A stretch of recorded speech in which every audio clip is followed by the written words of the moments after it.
دوسری بات یہ ہے کہ واقعی اس دنیا میں ناانصافی ہے، اس میں کوئی شک نہیں ہے. اچھے کام کرنے والے لوگ اچھی زندگیاں نہیں گزارتے ہمیشہ، اور یہ اسلام کا دعویٰ بھی نہیں ہے. اسلام قبول کر لو زندگی آسان ہو جائے گی، اسلام کی ہدایات پر چل لو کوئی مشکل نہیں ہوگی تمہاری زندگی میں، صحت مند ہو جاؤ گے، فیملی میں کوئی ڈرامہ نہیں ہوگا، پیسے کا معاملہ حل ہو جائے گا، صحت کا معاملہ حل ہو جائے گا، سوسائٹی کا معاملہ حل ہو جائے گا، ہر طرف سے نعمتیں آئیں گی تمہاری طرف، بس اللہ کی بات مان لو. اچھا جی میں ماننے کو تیار ہوں. کیا مثالیں ہیں؟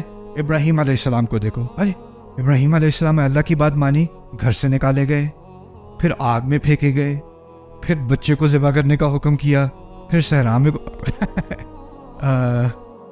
یہ اچھا بڑا زبردست ریلیجن ہے، اس کو آپ فالو کریں آپ کی ساری مشکلیں حل ہو جائیں گی. اچھا یعقوب علیہ السلام کی طرح ان کے ساتھ کیا ہوا تھا؟ اولاد چھین لی گئی، سالوں سال روتے رہے ہیں، وہ بھی اللہ کے نبی. تو آپ کوئی پروڈکٹ کوئی چیز بیچ رہے ہوتے ہو نا، تو آپ بینیفٹس دیتے ہو، یہ آپ یہ لیں تو آپ کا یہ فائدہ ہوگا. اسلام کی اگر آپ سیل کر رہے ہو، کسی کو آپ کنونس کرنا چاہ رہے ہو کہ بھی آپ اسلام میں آ جائیں، کیوں آؤں، کیا ملے گا مجھے اسلام میں آنے سے؟ اور آپ کو زندگی جو ہے ایسی زبردست ہو جائے گی، آپ سکون آئے گا ساری زندگی میں. اچھا کتاب دکھاؤ، اپنی کتاب کھول کے دیکھے گا جن لوگوں نے اسلام کو فالو کیا ان کی زندگی آسان ہے مشکل ہے؟ مشکل، اور پھر اور مشکل، اور پھر اور مشکل، اور پھر اور مشکل.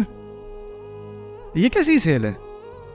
اور صحابہ کے بارے میں سوچ لو، جس صحابی نے اسلام قبول کیا ہے اس کی زندگی اسلام سے قبول کرنے سے پہلے اس کی فیملی ہے، اس کی اچھی بھلی زندگی ہے، آرام سے زندگی گزر رہی، دوست ہیں، احباب ہیں، سوسائٹی ہے.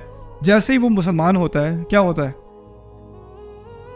اس کی فیملی اس کی دشمن، اس کے دوست اس کو چھوڑ گئے، بزنس والے اس کے ساتھ بزنس نہیں کر رہے، بات اس سے کوئی نہیں کر رہا، اسے پاگل کہا جا رہا ہے، اس کو گالیاں دی جا رہی ہیں، اس کو سڑکوں پہ مارا جا رہا ہے، اس پہ تھوکا جا رہا ہے، صرف ایک فیصلے کی وجہ سے، اسلام قبول کرنے کی وجہ سے. یعنی یہ ایک فیصلہ زندگی کو آسان نہیں بنا رہا. لگتا ہے قرآن کی روح سے کہ جب کوئی یہ فیصلہ واقعی دل سے کر لیتا ہے نا تو اس کی زندگی آسان نہیں ہوتی، اس کی زندگی بہت ہی زیادہ مشکل ہو جاتی ہے.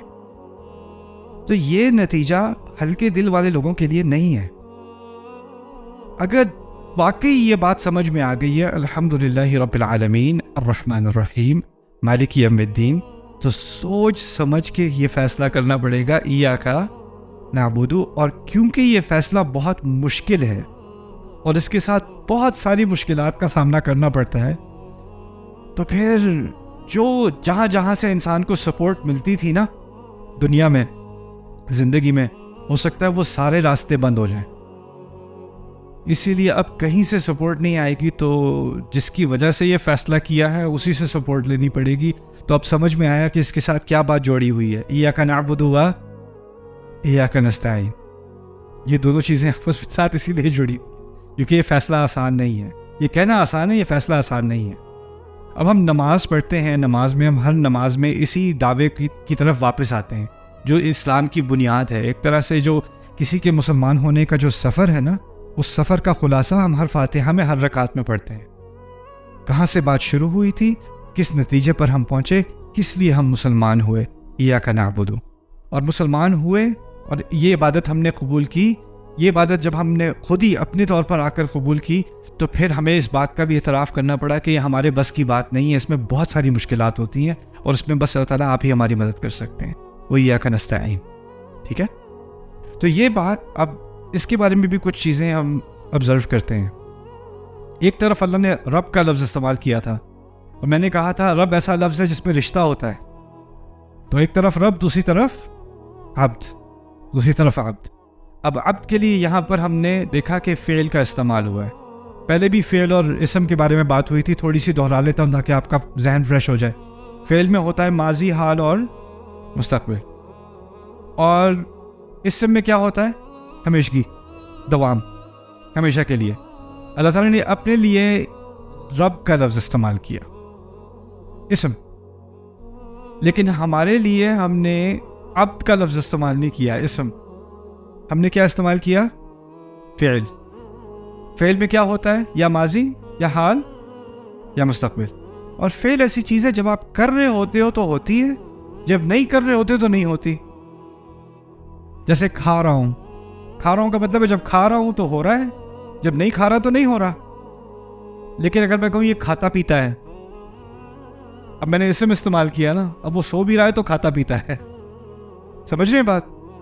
ہم نے جب اپنے لیے فعل استعمال کیا تو ہم نے ایک بات کا ہم نے اعتراف کیا یہاں پر، اور وہ کیا ہے کہ ہماری عبادت میں اونچ نیچ ہوتی ہے، کبھی زیادہ کبھی کم، کبھی بالکل نہ ہونے کے برابر، کبھی بہت زیادہ. جیسے فعل میں بھی اونچ نیچ ہوتی ہے، اور فعل میں ہمیشگی نہیں ہوتی. ہمارے لیے ہم سے ہمیشہ کی عبادت ممکن نہیں ہے. آپ سو رہے ہو تو عبادت نہیں کر رہے، آپ کام کر رہے ہو تو اللہ تعالیٰ نے اپنی رحمت سے کہہ دیا حلال کما رہے ہو تو کام بھی کر رہے ہو تو عبادت ہے. اپنی فیملی کے لیے آپ گروسریز کرنے، دودھ اور بریڈ وغیرہ لینے جا رہے ہو، حلال روزی سے اپنی فیملی کے لیے لینے جا رہے ہو تو وہ بھی عبادت ہے. لیکن اس وقت آپ شعوری طور پہ عبادت نہیں کر رہے، وہ تو آپ صرف دودھ لینے جا رہے تھے، بریڈ لینے جا رہے تھے، روٹی خریدنے جا رہے تھے، رائٹ؟ تو یہاں پر ایاک نعبد میں اللہ تعالیٰ نے ہمارے اوپر بہت رحم کیا ہے کہ ہم نے یہ دعویٰ نہیں کیا کہ ہم ہمیشہ ہر لمحے آپ کی عبادت میں ہوتے ہیں. یہ دعویٰ بہت بڑا ہو جاتا، اس پہ ہم میں سے کوئی پورا نہیں اتر سکتا تھا. لیکن ہم آپ کی عبادت کرتے ہیں، ہم آپ کی عبادت قبول کرتے ہیں اور کرتے ہیں. اس میں تھوڑی روم آ گئی، کرتے بھی ہیں اور کبھی کچھ ڈھیلے بھی پڑ جاتے ہیں، پھر کرتے بھی ہیں، پھر کبھی کوتاہی بھی ہوتی ہے، پھر کرتے بھی ہیں. اور اس جو وسعت ہے اس کے اندر، یہ بھی اللہ تعالیٰ کی طرف سے ایک بہت بڑی رحمت ہے. تو یہ ہے ایاک نعبد میں فعل کا استعمال. اوکے، ہاں، اگر تم عبادت کرو کہا جاتا، وہ یہ بات تو میں نے پہلے کہہ دی تھی، اگر کہا جاتا کرو عبادت تو یہ ہمارا فیصلہ نہ ہوتا، اللہ تعالیٰ کی طرف سے حکم ہوتا. اور یہاں بات حکم کی نہیں ہو رہی، یہاں بات ہو رہی ہے آپ کی اپنی کمٹمنٹ کی. اب یہاں ہم خالصتاً تیرے بندے ہیں. اگر یہ کہا ہوتا، یعنی اگر کہا ہوتا نحن عباد لک خاصہ، ہم تیرے بندے ہیں خاص، صرف نحن عباد لک خاصہ، تو یہ دعویٰ بہت بڑا ہو جاتا، کیونکہ اس کا مطلب ہے میری زبان سے کبھی کوئی ایسا لفظ نہ نکلتا جو آپ کی عبادت کے سائے میں نہ ہو. میرے قدم کبھی کسی طرف نہ چلتے جو آپ کی عبادت کے تحت نہ ہو. میرے ہاتھوں سے کبھی کچھ نہ ہوتا، میری آنکھوں سے کبھی کچھ نہ ہوتا جو عبادت کا تقاضا نہ پورا کر رہے ہوں، کیونکہ میں ہر لمحے کیا ہوں؟ عبد ہوں. یہ تو میرے لیے ممکن ہے نہیں، یہ تو ممکن نہیں ہے. تو ایاک نعبد. اچھا،